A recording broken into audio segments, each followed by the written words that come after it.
할렐루야.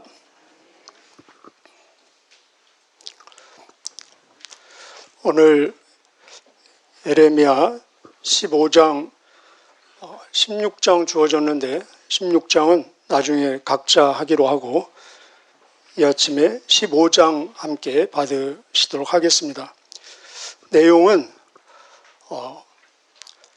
늘 보아왔겠지만 다시 한번 그 피할 수 없는 심판, 그리고 유다의 비극적인 운명이 전반부에 나와 있습니다. 그리고 이에 대해서 예레미야의 탄식, 절규, 호소가 나와 있고 여기에 대한 하나님의 반응입니다. 예레미야는 하나님의 오늘 읽은 대로 하나님의 말씀을 기쁨으로 받았는데 그 말씀 때문에 아파하고 그 사명 때문에 아파하는 모습입니다. 최소한 오늘 본문만 본다면은 예레미야에게 주어진 환경은 최악의 환경입니다. 이 최악의 환경에서도 그럼에도 불구하고 사명의 자리를 이탈하지 않고 사명을 수행해가는 예레미야의 그 모습을 함께 볼 수 있습니다. 그 예레미야를 함께 공감하고 싶은 마음으로 한 번에 다 이해하기는 어렵겠지만 우리 본문을 전체를 읽도록 하겠습니다. 우리 1절부터 21절까지 준비되셨죠? 같이 읽겠습니다. 시작. 여호와께서 내게 이르시되 모세와 사무엘이 내 앞에 섰다 할지라도 내 마음은 이 백성을 향할 수 없나니 그들을 내 앞에서 쫓아보내리라. 그들이 만일 내게 말하기를 우리가 어디로 나가리오 하거든 너는 그들에게 이르기를 여호와께서 이와 같이 말씀하시느니라. 죽을 자는 죽음으로 나가고 칼을 받을 자는 칼로 나가고 기근을 당할 자는 기근으로 나가고 포로될 자는 포로됨으로 나아갈지니라 하셨다 하라. 여호와의 말씀이니라. 내가 그들을 네 가지로 벌하리니 곧 죽이는 칼과 찢는 개와 삼켜 멸하는 공중의 새와 땅의 짐승으로 할 것이며 유다왕 히스기야의 아들 므낫세가 예루살렘에 행한 것으로 말미암아 내가 그들을 세계 여러 민족 가운데 흩으리라. 예루살렘아 너를 불쌍히 여길 자 누구며 너를 위해 울 자 누구며 돌이켜 내 평안을 물을 자 누구냐. 여호와께서 이르시되 내가 나를 보였고 내게서 물러갔으므로 내게로 내 손을 펴서 너를 별하노니 이는 내가 뜻을 돌이키게 지쳤음이로다. 내가 그들을 이 땅의 여러 성문에서 키로 까불러 그 자식을 끊어서 내 백성을 멸하였나니 이는 그들이 자기들의 길에서 돌이키지 아니하였음이라. 그들의 과부가 내 앞에 바다의 모래보다 더 많아졌느니라. 내가 대낮에 파멸시킬 자를 그들에게로 데려가다가 그들과 청년들의 머리를 쳐서 놀림과 두려움을 그들에게 갑자기 닥치게 하였으며 일곱을 낳은 여인에게는 쇠약하여 기절하게 하며 아직도 대낮에 그의 해가 떨어져서 그에게 수치와 근심을 당하게 하였느니라. 그 남은 자는 그들의 대적의 칼에 붙이리라. 여호와의 말씀이니라. 내게 재앙이로다. 나의 어머니여 어머니께서 나를 온 세계에 다투는 자와 싸우는 자를 만날 자로 낳으셨도다. 내가 꾸어주지도 아니하였고 사람이 내게 꾸이지도 아니하였건만은 다 나를 저주하는도다. 여호와께서 이르시되 내가 진실로 너를 강하게 할 것이요 너에게 복을 받게 할 것이며 내가 진실로 내 원수로 재앙과 환난의 때에 내게 간구하게 하리라. 누가 능히 절 곧 북방의 철과 노을 꺾으리요. 그러나 내 모든 죄로 말미암아 내 국경 안의 모든 재산과 보물로 값없이 탈취를 당하게 할 것이며 내 원수와 함께 내가 알지 못하는 땅에 이르게 하리니 이는 나의 진노의 맹렬한 불이 너희를 사르려 함이라.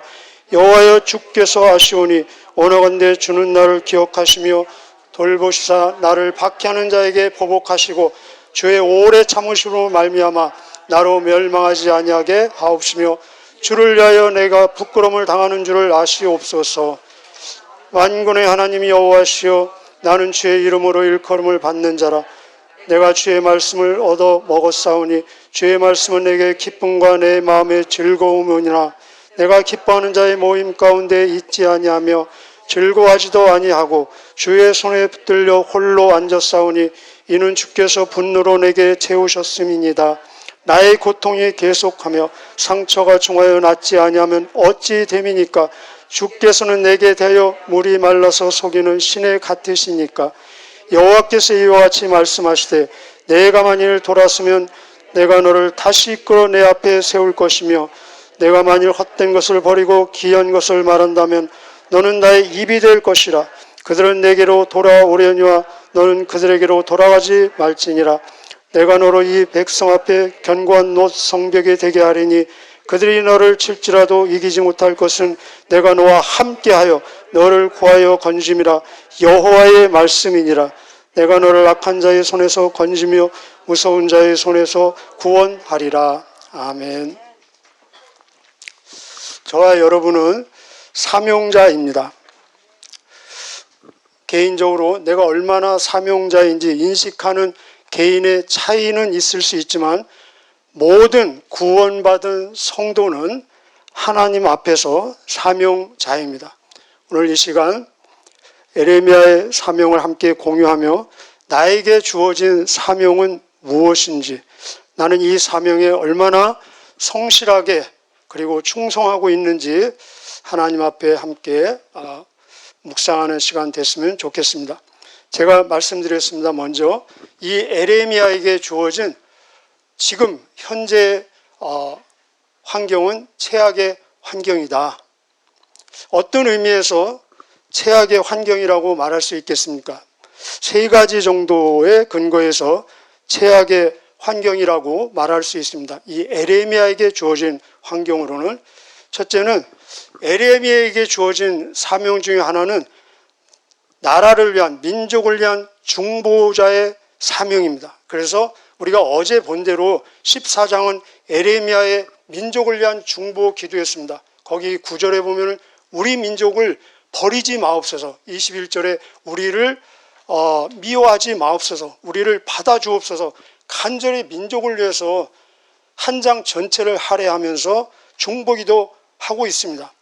그런데 이 중보 기도에 대한 하나님의 반응이, 응답이 오늘 읽은 15장 1절이 그 기도에 대한 반응, 응답입니다. 하나님이 어떻게 응답하십니까? 1절에 보니까 여호와께서 내게 이르시되 모세와 사무엘이 내 앞에 설다 할지라도 내 마음은 이 백성을 향할 수 없나니. 이것이 에레미야가 자기 민족을 위한, 민족의 구원을 위한 중보 기도에 대한 하나님의 응답입니다.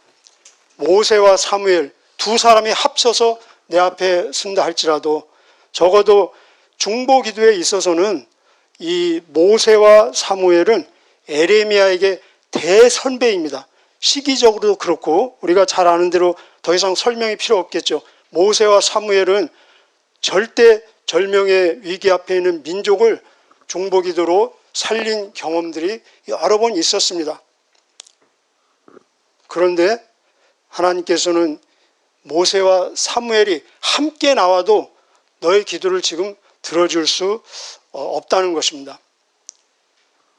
이게 얼마나 절망적이지 않습니까? 중보기도의 사명자로서 마치 이것은 무엇을 의미하냐면은, 예를 들면은 어떤 아이가 큰 이 어른 앞에 탄원하기 위해서 나갔는데 거기에 대한 반응으로 내가 너의 할아버지와 아버지를 모셔와도 내가 네 탄원을 받아줄 수 없다라는 그런 반응입니다. 얼마나 절망적이지 않겠습니까? 그런 의미에서 이 중보 기도의 사명자로서 지금 주어진 환경은 굉장히 열악한 환경이라고 말할 수 있습니다. 또 두 번째는 이 에레미야의 사명은 어떤 사명입니까? 선지자의 사명입니다. 하나님의 말씀을 전하는 사명입니다. 우리 얘기로 하면은 복음을 전하는 전도자의 사명입니다. 하나님의 말씀을 전하는 선지자, 복음을 전하는 전도자가 1차적으로 기대하는 열매는 무엇입니까? 그 말씀을 듣는 자들의 반응, 긍정적인 반응으로 회개가 일어나고 하나님께 돌아오는 반응을 기대하지 않겠습니까? 그런데 오늘 보면은 2절부터 9절까지 내용이 에레미야의 전함을 통해서 단 한 사람도 돌아오는 사람이 없고 다 죽겠다는 것입니다. 죽음을 통해서, 막 칼을 통해서, 기근을 통해서, 포로를 통해서 수많은 과부들이 생기고 결국은 다 죽고 멸망하고 포로로 잡혀가겠다는 것입니다. 이 말은 전도자의 가시적인 열매가 하나도 없을 것을 지금 말하고 있습니다. 얼마나 열악한 환경이 아니겠습니까? 세 번째로는 이런 환경 속에서 에레미야가 느끼고 있는, 체감하고 있는 그 감정, 상태는 어떤 것이냐. 에레미야가 지금 느끼고 있는 상태가 10절에 나와 있습니다. 10절에 에레미야는 그렇게 고백하고 있습니다. 내게 재앙이로다. 나의 어머니여 어머니께서 나를 온 세계에 다투는 자와 싸우는 자를 만날 자로 나오셨다. 이 세상 모든 사람이 나를 대적하고 반역하고 학대하고 철저한 고립되고 단절된 상태라는 것입니다. 그리고 그 밑에는 다 나를 저주하는도다. 모든 사람들이 지금 나를 저주하고 있다라고, 그게 현실인지 아니면 그렇게 느끼고 있는지 이렇게 지금 표현하고 있습니다. 이게 얼마나 환경적으로는 열악한 절망적인 상황 아니겠습니까? 그럼에도 불구하고 이런 상황에서도 에레미야는 사명의 자리에 있으면서 사명을 수행해가는 모습을 볼 수 있습니다. 최악의 환경 속에서도 사명의 자리에 있어야 되고 사명을 지켜내야 할 이유가 무엇인가? 특별히 에레미야의 이야기를 근거로 해서 제가 5가지를 함께 정리하도록 하겠습니다. 어떤 상황, 최악의 환경 속에서도 왜 사명자는 사명의 자리에 있고 사명을 지켜내야만 하는가? 첫째는 사명은 내가 선택한 것이 아니라 하나님으로부터, 하늘로부터 주어진 것이기 때문에 그렇습니다. 그래서 우리는 이것을 소명이라고 합니다. 소명과 사명은 같이 가는 것입니다. 절대로 거절할 수 없는 불가항력적인 부름이라는 것입니다. 그래서 우리가 1장에서 본 대로 1장 4절에서 8절까지가 에레미야의 소명과 사명입니다. 기억나십니까? 거기서 하나님이 에레미야를 부르시면서 내가 모태에서 내가 너를 짓기 전에 너를 알았고 내가 태어나기 전에 너를 성별해서 열방의 선지자로 세웠다. 내가 너에게 주는 말을 너는 가서 전하라. 이 소명과 사명을 주셨다는 것입니다.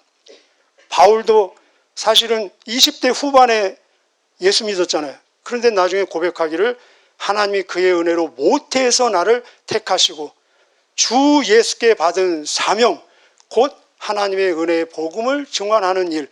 그래서 이 사명은 주어지는 것입니다. 내가 좋아하는 것을 선택하는 것이 아니라 주 예수께 받은 사명, 곧 하나님의 은혜의 복음 전하는 일. 우리도 그렇습니다. 예수님이 말씀하시기를 너희가 나를 택한 것이 아니요 내가 너희를 택하여 세웠나니, 내가 너에게 사명을 주었다는 것입니다. 사명은 주어지는 것이고 어떤 환경에서도 거절할 수 없는 것이 사명입니다. 여러분 꼭 기억하십시오. 여러분 저와 사명이 있으십니까? 쉬운 환경 속에서 사명이 없는 삶보다도 열악한 환경 속에서 사명이 있는 삶이 하나님 앞에서 훨씬 더 가치가 있는 삶이라는 것입니다. 사명은 생명줄입니다. 사명은 나의 정체성, 내가 누구인가를 밝히는 정체성이라는 것입니다. 내가 숨쉬어야 될 이유, 목적은 바로 사명에 있다는 것입니다.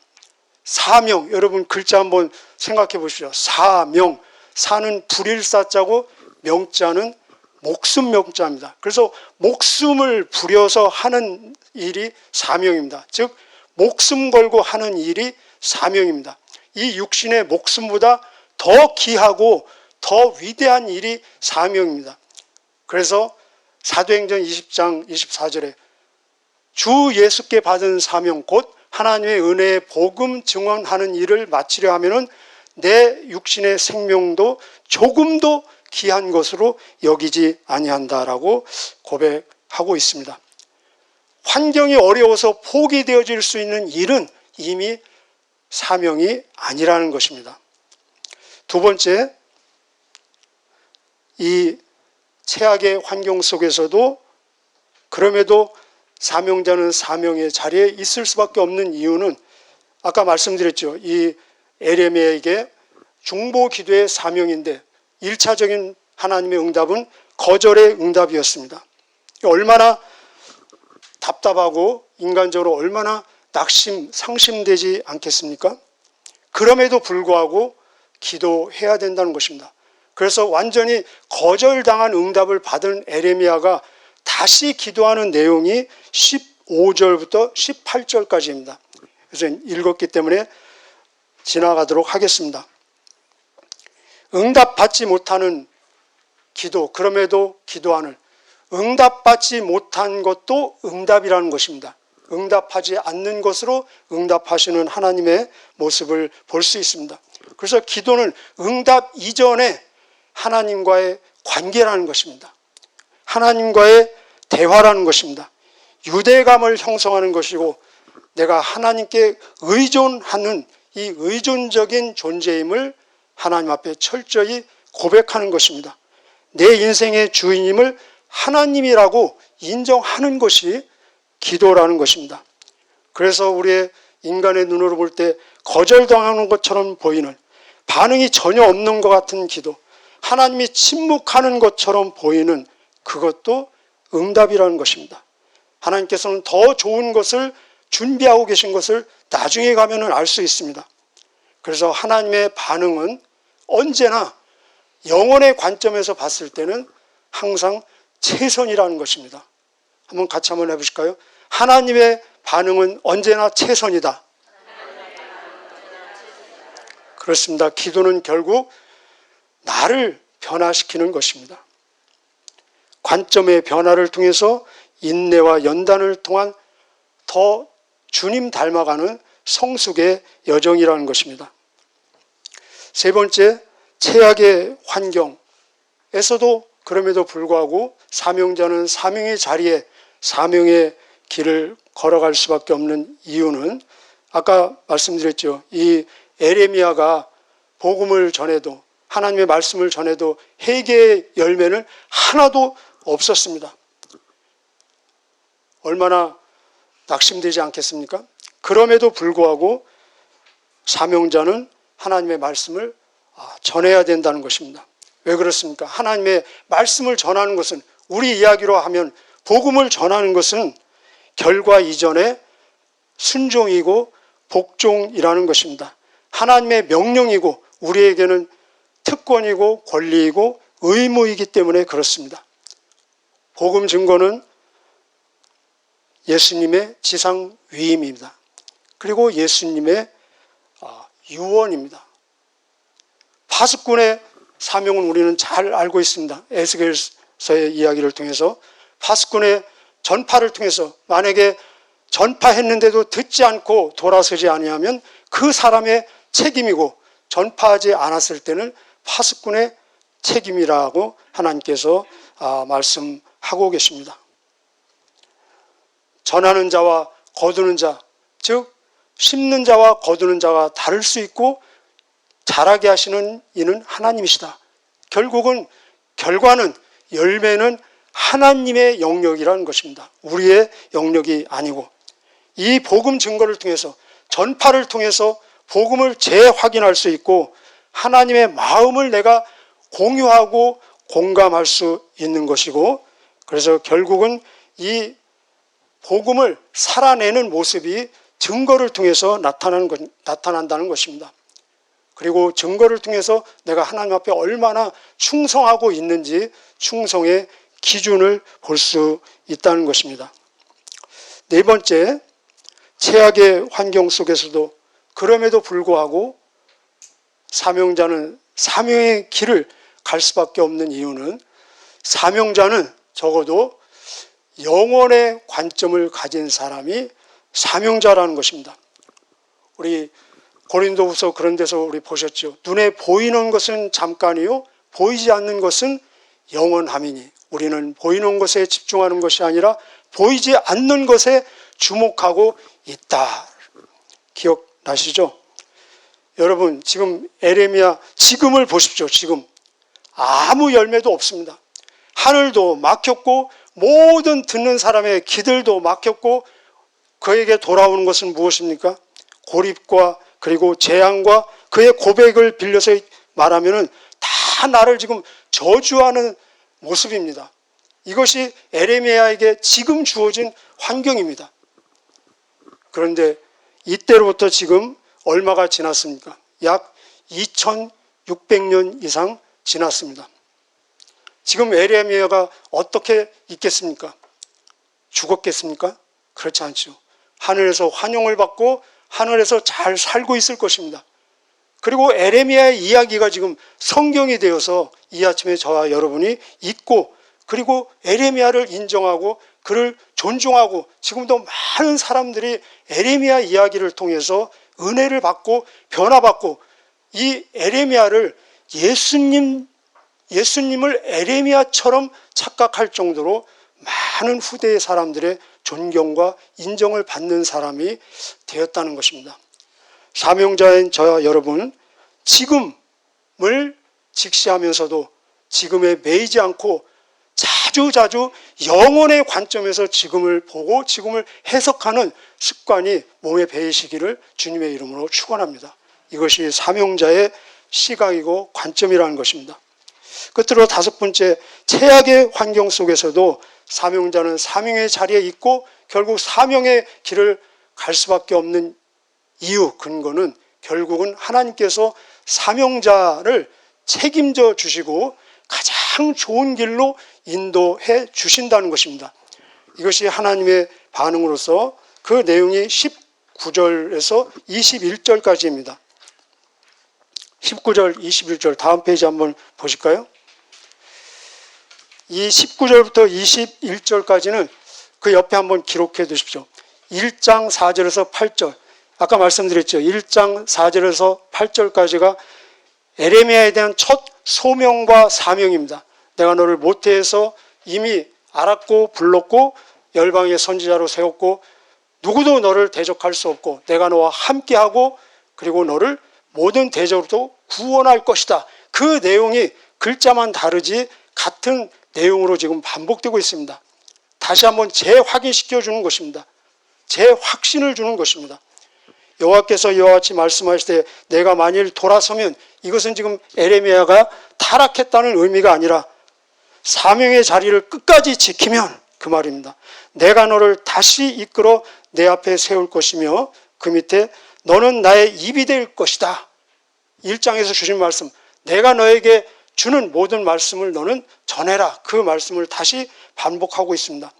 20절에 보면은 견고한 놋 성벽이 되게 하리니 어떤 환경도 최악의 환경도 너를 결코 무너뜨릴 수 없다. 모든 환경 역경을 너는 결국 이기게 될 것이다. 놋 성벽으로 너를 만들어주겠다. 놋으로 된 성벽이 있습니까? 아무리 견고해도 진흙이나 벽돌 그런 성벽이잖아요. 그런데 새로 만든 성벽으로 너를 만들어주겠다. 그 밑에 내가 너와 함께 하겠다. 1장에서 나온 말씀입니다. 그리고 끝에 무슨 약속을 주십니까? 맨 밑에 구원하리라. 결국은 너를 내가 책임지겠다. 이것도 1장에서 주셨던 말씀입니다. 사명자는 하나님께서 끝까지 책임져 주시고 하나님의 시선은 결국은 사명자에게 집중되어 있는 모습을 볼 수 있습니다. 어쩌면 지금 이 상황에서 그 나라 모든 백성을 다 합한 것보다 에레미야 한 사람에게 하나님의 관심이 더 집중되어 있는 모습입니다. 왜 그렇습니까? 사명자이기 때문에 그렇다는 것입니다. 저와 여러분은 동일한 사명자인데 우리의 환경은 어떻습니까? 감히 누가 나에게 주어진 환경은 최악의 환경이다라고 누가 말할 수가 있겠습니까? 그런 분 있겠습니까? 내가 중보기도를 해도 하나님께서 네 기도 다시는 안 들을 거야. 이런 응답 받으신 분 아마 하나도 없을 것입니다. 하나님께서는 예수님께서는 구하라 주실 것이다. 찾으라 얻을 것이다, 찾을 것이다, 두드려라, 내 이름으로 네가 무엇을 구하든지 주겠다. 오히려 계속 구하라고 우리에게는 적극적으로 권장하고 있습니다. 에레미야처럼 우리가 복음을 전할 때 평생 열매가 전혀 없을 것이다 라는 응답을 받은 사람은 한 사람도 없을 것입니다. 오히려 예수님께서는 밭에 추수할 것이 많으니 일꾼을 보내달라고 간구해라 주인에게 오히려 적극적으로 하나님의 말씀을 전하도록 우리를 권면하고 있습니다. 에레미야 그랬습니다. 이 세상 모든 사람이 나를 미워하고 나를 저주하고 있다. 우리 중에 누가 대한민국 모든 사람이 나를 막 미워하고 그런 사람 있습니까? 대한민국은 고사하고 광주 사람 모두가 나를 미워하고 저주하고 있다. 그런 사람 아무도 없죠.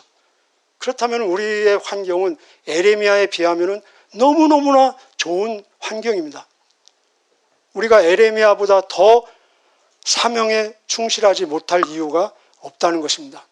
어쩌면 하나님께서는 예수님의 재림의 때가 가까운 이때에 에레미야에게 거는 기대보다도 사실은 구체적으로 직접적인 복음을 전하는 오늘의 복음 전도자에게 더 큰 기대를 하고 있다는 것입니다. 저와 여러분 착하고 충성된 종으로 하나님 앞에 서는 그날까지 이 선한 싸움의 경주를 달려가는 복된 저와 여러분 되시기를 축복합니다. 오늘도 예수님의 은혜가 저와 여러분에게 함께 하시기를 축복합니다. 기도하시겠습니다. 하나님 감사합니다. 심히도 부족하고 연약한 저희들, 그럼에도 불구하고 태어나기 이전에, 아니 창세 이전에 예수 그리스도 안에서 우리를 이미 선택하여 주시고 때가 되어 불러주시고 소명과 사명 주심을 감사합니다. 우리의 힘으로, 내 힘으로는 감당할 수 없음을 고백합니다. 성령 하나님 힘 주시고 능력 주시고 지혜 주시고 사랑 부어 주시어서 이 사명을 능히 감당하는 충성된 주의 종들, 일꾼들 되게 하여 주옵소서. 이 시간 함께 기도할 때 성령 하나님 지혜를 주시고 계시의 영과 깨닫는 영으로 충만케 하여 주셔서 우리의 호흡까지도 하나님의 기뻐 연락하시는 기도가 되게 하여 주옵소서.